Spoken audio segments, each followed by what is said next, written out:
ಪ್ರೀತಿಯ ನನ್ನ ಯೂಟ್ಯೂಬ್ ಕುಟುಂಬಕ್ಕೆ ಮತ್ತೊಮ್ಮೆ ನನ್ನ ಪುಟ್ಟ ಪ್ರಪಂಚಕ್ಕೆ ಸ್ವಾಗತ.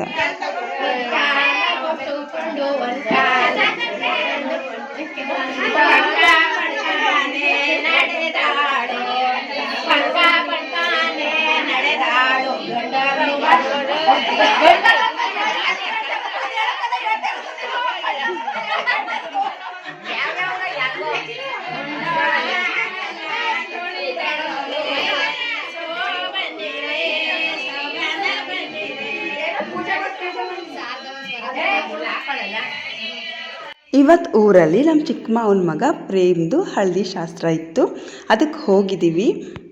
ಈ ಹೂ ಜಾಸ್ತಿ ಸಿಕ್ಕಿದ ಮೇಲೆ ಸರಿಯಾದ ಟೈಮ್ಗೆ ನಮಗೆಲ್ಲಿಗೂ ಹೋಗೋದಕ್ಕಾಗ್ತಿಲ್ಲ.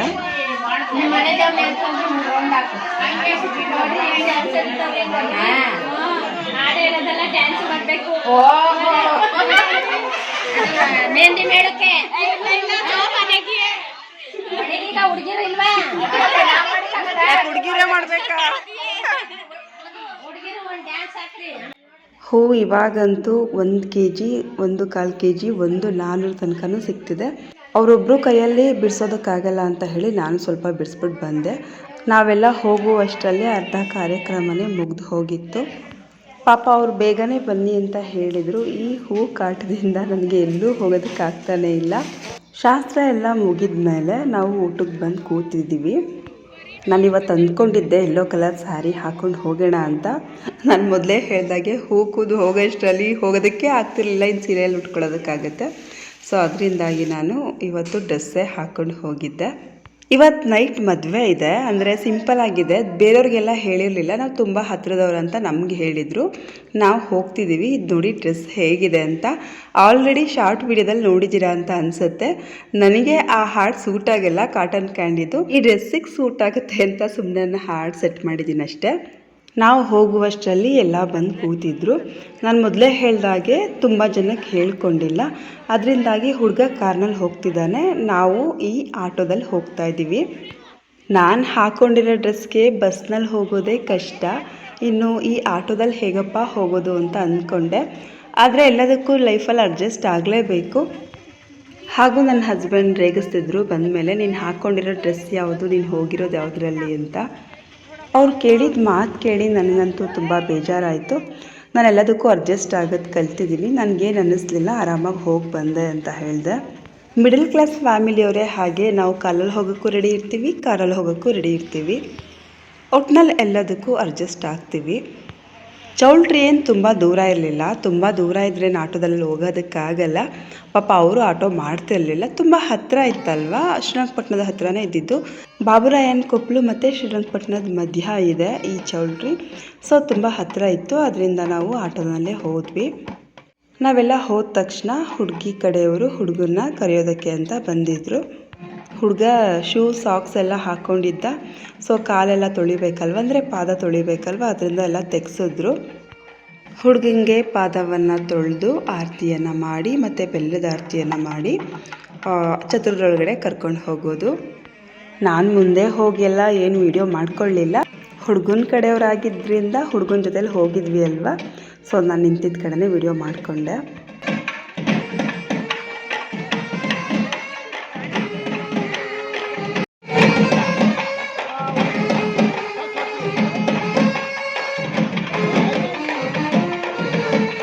ಹುಡುಗನ ಬರುವಾಗಲಿ ಅಥವಾ ಹುಡುಗಿ ಕರ್ಕೊಂಡು ಬರುವಾಗಲಿ ಕಳಶ ಹಿಡ್ಕೊಂಡೇ ಕರ್ಕೊಂಡು ಬರಬೇಕು.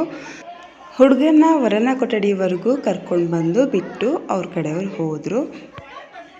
ವರನ ಕೊಠಡಿಯಲ್ಲಿ ಮತ್ತು ವಧುವಿನ ಕೊಠಡಿಯಲ್ಲಿ ದೀಪವನ್ನು ಹಚ್ಚಿರ್ತಾರೆ. ಹುಡುಗಿ ಇನ್ನೂ ರೆಡಿಯಾಗಿಲ್ಲ ಅಂತ ಹೇಳಿ ನಾನು ಲೈವ್ ಬಂದಾಗ ಒಂದಷ್ಟು ನಿಮಗೆ ಚೌಲ್ಟ್ರಿಲಿ ಏನೇನಿತ್ತು ಅಂತ ತೋರಿಸಿದ್ದೀನಿ ನೋಡಿ, ಲೈವ್ ವಿಡಿಯೋದಲ್ಲಿದೆ. ಇವಾಗ 5 ಜನ ಮುತ್ತೈದೆಯರ ಕೈಲಿ ಕಳ್ಳಿ ಗಿಡವನ್ನು ಪೂಜೆ ಮಾಡಿಸ್ತಾ ಇದ್ದಾರೆ. ಪೂಜೆ ಎಲ್ಲ ಆದಮೇಲೆ ಅದಕ್ಕೆ ಹಾಲು ಬಿಡ್ತಾರೆ. ಎಲ್ಲರೂ ಕೈ ಹಿಡ್ಕೊಂಡು ಒಬ್ಬರೇ ಬಿಟ್ಟರೆ ಸಾಕಂತ ಬಿಟ್ಟರು. ಇಲ್ಲಿ ನೋಡಿ ವರನ ಕೊಠಡಿಯಲ್ಲಿ ಆ ಡ್ರೆಸ್ಸಿಂಗ್ ರೂಮ್ ಅಂತ ಮೇಲ್ಗಡೆ ಮಾಡಿದ್ದಾರೆ. ಅದಕ್ಕೆ ನೋಡಿ ಎಷ್ಟು ಅಡ್ಜಸ್ಟ್ ಮಾಡಿದ್ದಾರೆ ಅಂತ ಮೆಟ್ಲನ್ನ. ನಾನು ಹುಡುಗಿ ಕರ್ಕೊಂಡು ಬಂದಿದ್ದು ನೋಡಲಿಲ್ಲ, ಅಂದರೆ ಒಳಗಡೆ ರೂಮ್ ಒಳಗಡೆ ಇದ್ವಿ. ಸೊ ಅದರಿಂದಾಗಿ ಹುಡುಗಿ ಬಂದಿದ್ದು ವಿಡಿಯೋ ಮಾಡ್ಕೊಳ್ಳೋದಕ್ಕಾಗಲಿಲ್ಲ. ಹುಡುಗಿ ಕರ್ಕೊಂಡು ಬಂದು ಕೂಸಿದ ಮೇಲೆ ಇಲ್ಲೂ ಕೂಡ 5 ಜನ ಅಥವಾ 9 ಜನ ಅಥವಾ 12 ಜನ ಶಾಸ್ತ್ರವನ್ನು ಮಾಡ್ತಾರೆ. ನಿಮಗೆ ಇದೊಂದೇ ವಿಡಿಯೋದಲ್ಲಿ ಹಳದಿ ಶಾಸ್ತ್ರ, ಬಳೆ ಶಾಸ್ತ್ರ, ಮದುವೆ, ರಿಸೆಪ್ಷನ್ ಎಲ್ಲ ತೋರಿಸ್ಬಿಟ್ಟಿದ್ದೀನಿ. ಯಾಕಂತ ಹೇಳಿದ್ರೆ ನೀವು ಕೇಳಿದ್ರಿ ನಿಮ್ಮ ಕಡೆ ಮದುವೆ ಹೇಗೆ ಮಾಡ್ತೀರಾ ಅಂತ. ನಾನು ಮದುವೆದು, ಬೀಗ್ಳದ್ದು, ಹಳದಿ ಶಾಸ್ತ್ರದ್ದು ಆಲ್ಮೋಸ್ಟ್ ಎಲ್ಲ ಶಾಸ್ತ್ರಗಳದ್ದು ವಿಡಿಯೋ ಮಾಡಿ ಹಾಕ್ಬಿಟ್ಟಿದ್ದೀನಿ. ಸೊ ಅದರಿಂದಾಗಿ ನಾನು ಇಲ್ಲಿ ಕೇವಲ ಸ್ವಲ್ಪನೇ ಎಲ್ಲ ವಿಡಿಯೋನೂ ಒಟ್ಟಿಗೆ ಹಾಕಿದ್ದೀನಿ. ಇದು ಹುಡುಗನ ಸೋದರದತ್ತೆ ಶಾಸ್ತ್ರ ಮಾಡ್ತಿರೋದು. ಇವಾಗ ನಮ್ಮ ಕಡೆ ಯಾವುದೇ ಶಾಸ್ತ್ರ ಮಾಡುವಾಗಲೂ ಹಸೆಮಣೆ ಮೇಲೆ ಒಂದು ಗುಂಡು ಕಲ್ಲನ್ನು ಇಡ್ತಾರೆ. ಅದು ಮಗು ಅಂತ ಅರ್ಥ ಬರುತ್ತೆ ಅಂತ ಹೇಳ್ತಾರೆ. ಸೊ ಆ ಗುಂಡು ಕಲ್ಲಿಗೆ ಮತ್ತು ಕಳಶಕ್ಕೆ ಮೊದಲು ಶಾಸ್ತ್ರವನ್ನು ಮಾಡಿ ಆಮೇಲೆ ಹುಡುಗಿಗೆ ಮಾಡ್ತಾರೆ. ಇವಾಗ ಶಾಸ್ತ್ರ ಮಾಡ್ತಿರೋದು ಹುಡುಗನ ಸ್ವಂತ ತಂಗಿ ಪಲ್ಲವಿ ಅಂತ.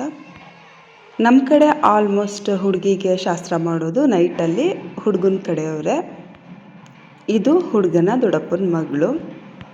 ಶಾಸ್ತ್ರಗಳಲ್ಲಿ ನಮಗೆ ಕಡಲೆಪುರಿ ಕೊಡ್ತಾರೆ. ಟೈಮ್ ಪಾಸು ತಿಂತಾ ವಿಡಿಯೋ ಮಾಡ್ತಾಯಿದ್ದೀನಿ. ಇವರು ಇವಾಗ ಶಾಸ್ತ್ರ ಮಾಡಿದ್ರಲ್ವ, ಅವ್ರ ತಂಗಿ. ನನ್ನ ಅಕ್ಕ ಶ್ವೇತಾ ಇದ್ಲಲ್ವ, ಅವಳ ಬೆಸ್ಟ್ ಫ್ರೆಂಡ್ ಕೂಡ ಹೌದು. ಬಳೆ ಶಾಸ್ತ್ರ ಶುರುವಾಗಷ್ಟರಲ್ಲಿ ಬನ್ನಿ ಎಲ್ಲರೂ ಫೋಟೋ ತೆಗೆಸ್ಕೊಳ್ಳೋಣ ಅಂತ ಕರ್ಕೊಂಡು ಬಂದೆ ನಾನೇ. ಈ ಡ್ರೆಸ್ಸಲ್ಲಿ ನಾನು ತುಂಬ ದಪ್ಪ ಕಾಣಿಸ್ತಿದ್ದೀನಿ ಅಂತ ನಿಮ್ಗೆ ಅನ್ನಿಸ್ತಿರ್ಬೋದು. ಕಾಣಿಸ್ತಿರೋದಲ್ಲ, ನಾನು ದಪ್ಪ ಆಗಿದ್ದೀನಿ. ಇವ್ರು ನಮ್ಮ ಅತ್ತೆ. ನಾನೇ ಫೋಟೋ ತೆಗೆದುಕೊಡ್ತೀನಿ ಬಾ ಅತ್ತೆ ಅಂತ ಕರೆದೆ, ಬಂದರು. ಒಂದಷ್ಟು ಫೋಟೋಸ್ ತೆಗೆದಿದ್ದೀನಿ, ಅದು ಕೊನೆಯಲ್ಲಿ ಹಾಕಿದ್ದೀನಿ ಯಾರ್ಯಾರ್ದು ಫೋಟೋ ತೆಗೆದಿದ್ದೀನಿ ಅವ್ರದ್ದು. ನಾವು ಫೋಟೋ ಎಲ್ಲ ತೆಗೆದುಕೊಂಡು ಬರುವಷ್ಟರಲ್ಲಿ ಬಳೆ ಶಾಸ್ತ್ರ ಶುರುವಾಗಿತ್ತು. ಬಳೆ ಶಾಸ್ತ್ರಕ್ಕೂ ಅಷ್ಟೇ ಒಂದು 5 ಜನ ಮುತ್ತೈದರ ಕೈಲಿ ಬಳೆಗಳಿಗೆ ಪೂಜೆ ಮಾಡಿಸ್ತಾರೆ. ವಿಜಯಕ್ಕ ವಿಡಿಯೋ ಮಾಡ್ತಾಯಿದ್ರು, ನಾನು ಹಾಗೆ ಸೆಲ್ಫಿ ವಿಡಿಯೋ ಮಾಡಿಕೊಂಡೆ. ಇವತ್ತು ನೈಟ್ ಏನು ರಿಸೆಪ್ಷನ್ ಇಲ್ಲ, ನಾಳೆನೇ ರಿಸೆಪ್ಷನ್ ಇರೋದು. ಸೊ ಇದೆಲ್ಲ ಬಳೆ ಶಾಸ್ತ್ರ ಎಲ್ಲ ಆದಮೇಲೆ ನಾವೆಲ್ಲ ಊಟಕ್ಕೆ ಹೋದ್ವಿ. ಊಟ ಮುಗಿಸ್ಕೊಂಡು ಮನೆಗೆ ಹೋದ್ವಿ. ಯಾಕಂತ ಹೇಳಿದ್ರೆ ಬೆಳಗ್ಗೆ ಶಾರೂನ್ ಸ್ಕೂಲಿಗೆ ಕಳಿಸೋದಿತ್ತು, ಜೊತೆಗೆ ಹೂವು ಬೇರೆ ಕುಯ್ಯೋದಿತ್ತು. ಇವ್ರು ಹೇಳಿದ್ರು ಬೆಳಗ್ಗೆ ಬೇಗ ಬಂದುಬಿಡಿ ಎಲ್ಲ ಶಾಸ್ತ್ರನೂ ಮಾಡೋಣ ಅಂತ. ಆದರೆ ನಮಗೆ ಸಮಯ ಇರಲಿಲ್ಲ. ಅದೇ ಹೇಳೋದ್ನಲ್ಲ ಮೊದಲೇ, ಈ ಹೂವು ಜಾಸ್ತಿ ಆದಮೇಲಂತೂ ಎಲ್ಲಿಗೂ ಕರೆಕ್ಟ್ ಟೈಮಿಗೆ ಹೋಗೋದಕ್ಕಾಗ್ತಿಲ್ಲ.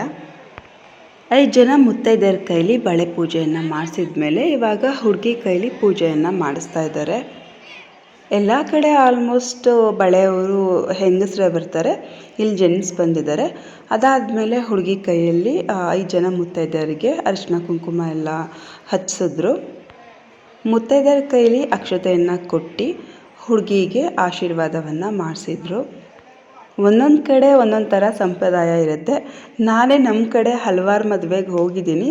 ನಮ್ಮ ಕಡೆನೇ ಒಂದೊಂದು ಮದುವೆಲಿ ಒಂದೊಂದು ಥರ ಶಾಸ್ತ್ರಗಳನ್ನ ಮಾಡ್ತಾಯಿರ್ತಾರೆ. ಅಂದರೆ ಶಾಸ್ತ್ರ ಸೇಮ್ ಇರುತ್ತೆ, ಆದರೆ ಸ್ವಲ್ಪ ವ್ಯತ್ಯಾಸ ಇರುತ್ತೆ.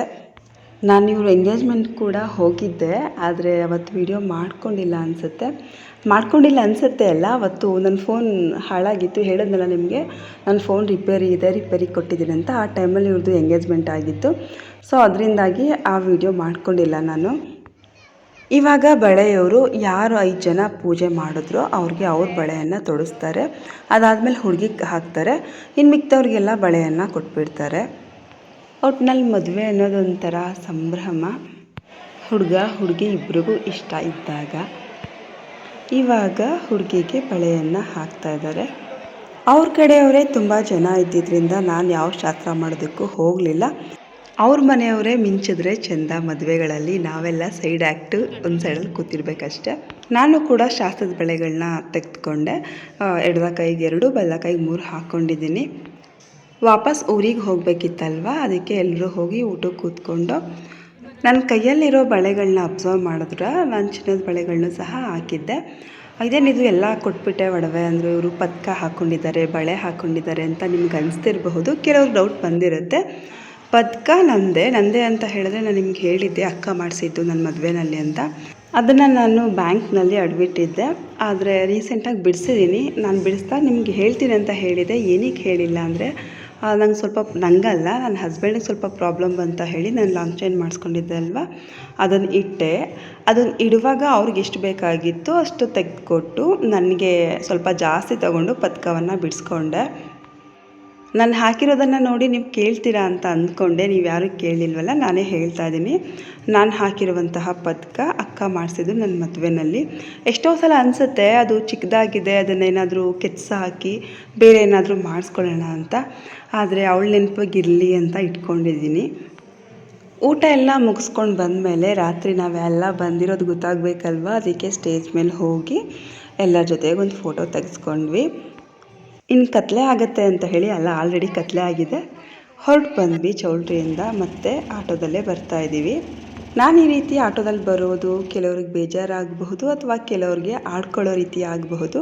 ಬಟ್ ನನಗೆ ಯಾವತ್ತೂ ಏನೂ ಅನಿಸಿಲ್ಲ.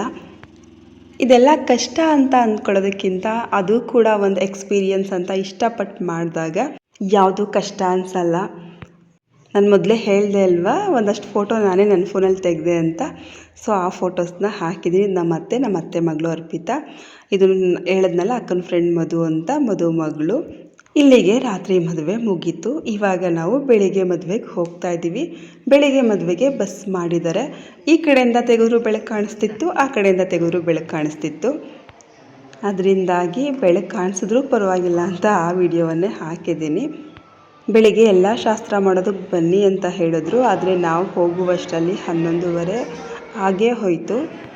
ಬೆಳಿಗ್ಗೆ ನನ್ನ ಹಸ್ಬೆಂಡ್ಗೆ ಹೂ ಕುಯ್ದು ಕೊಟ್ಬಿಟ್ಟೆ ಬಂದಿದ್ದು. ನಾನು ಕೂಡ ಬೆಳಿಗ್ಗೆಯಿಂದ ಏನೂ ತಿಂದಿರಲಿಲ್ಲ, ತುಂಬ ಹಸಿವಾಗ್ತಿತ್ತು. ಹೋದ ತಕ್ಷಣ ನಿಜ ಊಟಕ್ಕೆ ಹೋದೆ. ಊಟ ಪೂರ್ತಿ ಬಡಿಸಿದ್ಮೇಲೆ ವೀಡಿಯೋ ಮಾಡ್ಕೊಳ್ಳೋಣ ಅಂತ ಅಂದ್ಕೊಂಡೆ. ಹಸು ತಡೆಯೋದಕ್ಕಾಗ್ತಿರ್ಲಿಲ್ಲ. ಜೊತೆಗೆ ನಾನು ತಿನ್ನೋದು ಸ್ವಲ್ಪ ಲೇಟು. ಇನ್ನು ಎಲ್ಲವನ್ನು ಬಡಿಸಿ ನಾನು ತಿನ್ನುವಷ್ಟರಲ್ಲಿ ಲೇಟ್ ಆಗುತ್ತೆ ಅಂತ ಹಾಗೆ ತಿಂದ್ಕೊಂಡೆ. ಊಟ ಚೆನ್ನಾಗಿತ್ತು. ನೋಡಿ, ರಿಸೆಪ್ಷನ್ಗೆ ಈ ರೀತಿ ರೆಡಿ ಮಾಡಿದ್ದಾರೆ. ನಾನು ಬೆಳಗ್ಗೆ ಧಾರೆ ಟೈಮ್ನಲ್ಲಿ ಇರಲಿಲ್ಲ ಅಲ್ವಾ, ಸೊ ಹುಡುಗಿ ಹೇಗೆ ರೆಡಿಯಾಗಿದ್ದಾಳೆ ಅಂತ ನಿಮಗೆ ಸ್ಕ್ರೀನ್ ಮೇಲೆ ತೋರಿಸ್ತಾ ಇದ್ದೀನಿ. ಹುಡುಗ ಕೂಡ ಹೇಗೆ ರೆಡಿಯಾಗಿದ್ದಾನೆ ಅಂತ ಇಲ್ಲೇ ನೋಡ್ಕೊಳ್ಳಿ. ಅದಾದಮೇಲೆ ಅತ್ತೆಯರೆಲ್ಲ ಸಿಕ್ಕಿದ್ರು.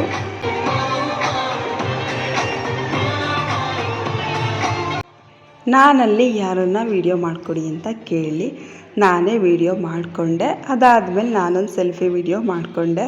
ಹುಡುಗಿ ಇನ್ನೂ ರೆಡಿಯಾಗಿಲ್ಲ ಅಂತ ಹೇಳಿ ಇಲ್ಲಿಗೊಬ್ಬರು ಗೆಸ್ಟ್ ಬಂದಿದ್ದಾರೆ, ಸಚ್ಚಿದಾನಂದ ಅಂತ, BJP ಮುಖಂಡರು ಇವರು. ಸೊ ಅವರು ಕೂಡ ಕಾಯ್ಕೊಂಡು ಕೂತಿದ್ದಾರೆ. ಎಲ್ಲರೂ ಮೈಸೂರು ಸಿಲ್ಕ್ ಸೀರೆ ಹಾಕೊಂಡು ಮಿಂಚ್ತಾ ಇದ್ದಾರೆ.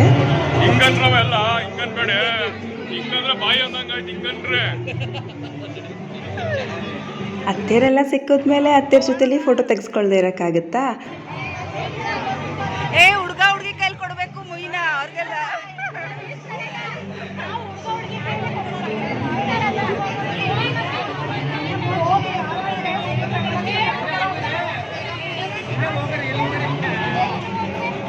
ಹಾಗೆ ಹುಡುಗಿ ನೋಡಿ ಹೇಗೆ ರೆಡಿಯಾಗಿ ಬರ್ತಾ ಇದ್ದಾಳೆ ಅಂತ. ನಮ್ಮ ಫ್ಯಾಮಿಲಿಯೆಲ್ಲ ಒಟ್ಟಿಗೆ ಸೇರಿಬಿಟ್ರೆ ಇದು ಚಿಕ್ಕ ಟ್ರೈನು, ಇನ್ನು ದೊಡ್ಡ ಟ್ರೈನ್ ಆಗುತ್ತೆ. ಆದರೆ ಇವತ್ತು ಎಲ್ಲರೂ ಒಟ್ಟಿಗೆ ಸಿಕ್ಕಿರೋದು ಕಡಿಮೆ.